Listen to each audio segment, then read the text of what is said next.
Bem-vindos à videoaula Classificação Sistemática dos Tiares e Sistemas de Malhas. A classificação sistemática dos tiares de malhas é uma função da grande variedade de tiares existentes para a produção destas malhas. Cada tipo de tiar tem umas características específicas de funcionamento, diferentes possibilidades de produção de malha e, como tal, são dirigidos para aplicações muito específicas. Os próximos slides apresentam uma possível classificação dos tiares de malha tomando por base as seguintes características. A primeira, o método de tricotagem utilizado. Segundo, o tipo de agulhas. Terceira, o facto de serem retos ou circulares. E, finalmente, uma quarta diferenciação que se baseia no número de sistema de agulhas e de barras de passadores utilizados. Assim, a primeira subdivisão possível é em função do tipo de malharia a que se destina. Como já estudámos anteriormente, temos fundamentalmente duas grandes famílias de malhas, as malhas de trama e as malhas de teia. Nestas circunstâncias, as máquinas de produção de malhas são específicas e dirigidas para cada um destes dois segmentos de mercado. Após esta primeira grande subdivisão, temos depois divisões mais restritas em função então do tipo de agulha utilizado. Agulha de mola, agulha de lingueta e, finalmente, agulha composta. Quanto ao formato do tiar, tiares retilíneos ou circulares.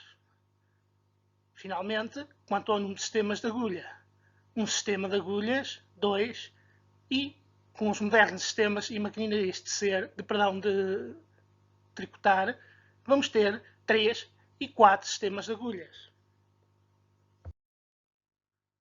Assim, numa primeira visualização, as malhas de trama têm leitos de agulhas.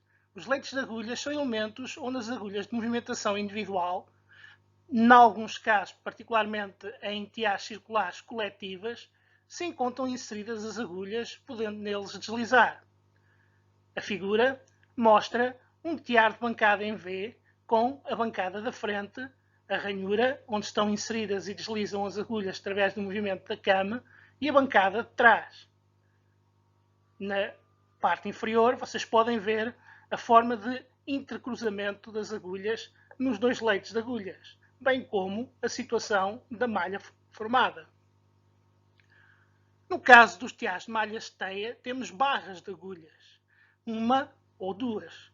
Estes são os elementos onde as agulhas em movimentação coletiva se encontram rigidamente inseridas ou chumbadas.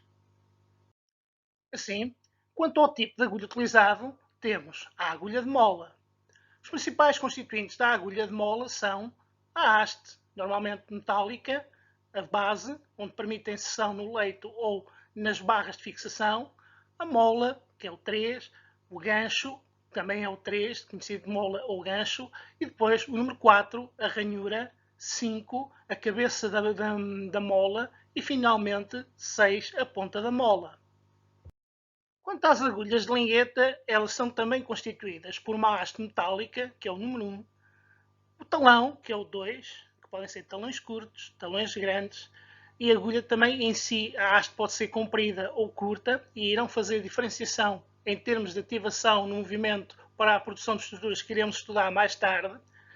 3, a cauda, 4, o gancho, 5, a ranhura, 6, o eixo de rotação, 7, a lâmina da lingueta e, finalmente, o 8, a colher da lingueta. Quanto às agulhas compostas, elas são constituídas por uma gancheta que é fabricada a partir de um aço tubular muito fino e tem a sua parte terminal em forma de gancho, enquanto que a haste propriamente dita é oca em todo o seu comprimento. A língua, que é o elemento que fecha o gancho, é também fabricada a partir de um aço tubular. Nesse caso, ainda mais fino, encontrando-se inserido na haste tubular da gancheta e através de um simples movimento vertical pode abrir e fechar o gancho. Estas agulhas destinam-se sobretudo à produção de ponto esquerdo. Quanto ao formato do tiar, eles são fundamentalmente dois tipos: retilíneos, ou circulares. A nível do sistema de agulhas utilizado, nós temos fundamentalmente dois sistemas. Um sistema de agulhas e dois sistemas de agulhas.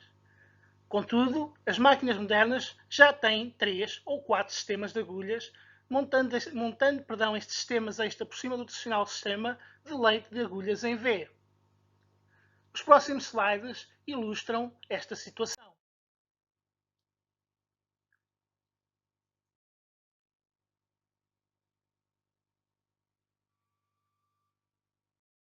Quanto à classificação sistemática dos tiares de malhas de trama, ela pode ser subdividida em função do tipo de agulha.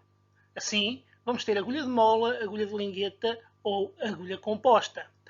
Numa segunda subdivisão, ainda em cada um destes sistemas de agulhas, vamos ter sistemas retos ou circulares. Finalmente, ainda uma outra grande subdivisão, tiares em que vamos ter barras de agulhas, uma barra de agulhas, duas barras de agulhas ou um leito ou barra de agulhas.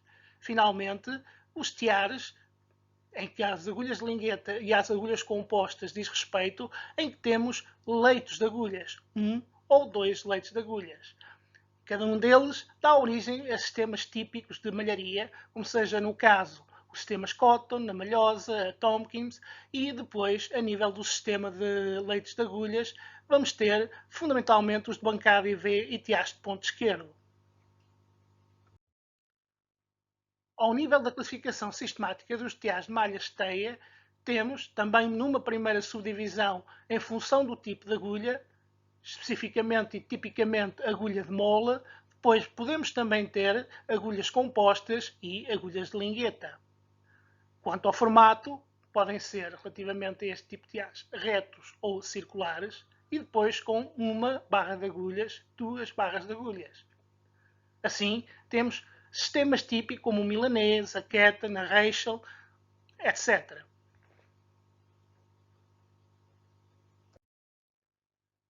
Quanto às aplicações em malhas de trama, elas podem ser simples, e então as estruturas básicas ou pontos básicos em malhas de trama é jersey e depois as variantes rib e ponto esquerdo. Ou seja, malhas duplas em que temos uma base jersey dupla ou então rib e base interlock. Finalmente, temos as malhas com forma. Malhas com forma ou painel de forma, designadas tipicamente por fully fashion, ou malhas integralmente confeccionadas ou malhas confeccionadas, também conhecidas por wool garment. Ao nível das aplicações em malhas de teia, como anteriormente estudados, elas subdividem-se em função do tipo de máquina utilizada. Assim, temos as máquinas tricô, as máquinas Rachel e outras, como seja o caso da milanesa e da Ketten.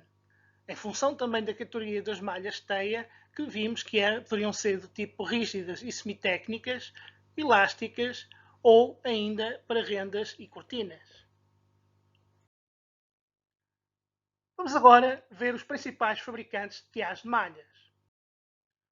Assim, os principais fabricantes de tiares de malhas estão vocacionados para a produção de um determinado tipo de tiar.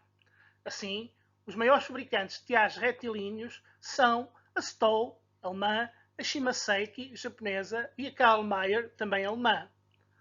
Quanto ao tipo de malharia circular, os principais produtores são a Mayer, a Monarch, a Lonati e também a Santoni.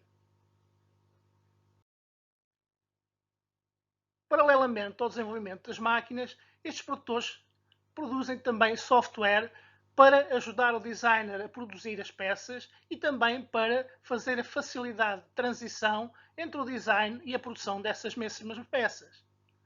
Assim, cada fabricante tem um software específico para o funcionamento das suas máquinas. No caso concreto da malharia de trama, temos a Stoll, a Shimaseki e um produtor independente que é a NetGraphics.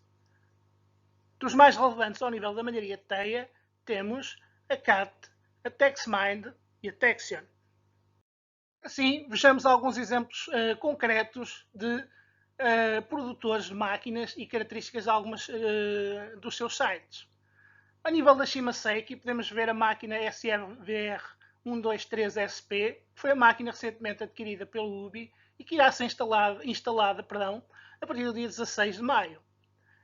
Tem também ainda, além da informação do site, se entenderem explorar esse site, a possibilidade de verificar que existem coleções e produtos completamente escritos e já pré-preparados para serem fabricados.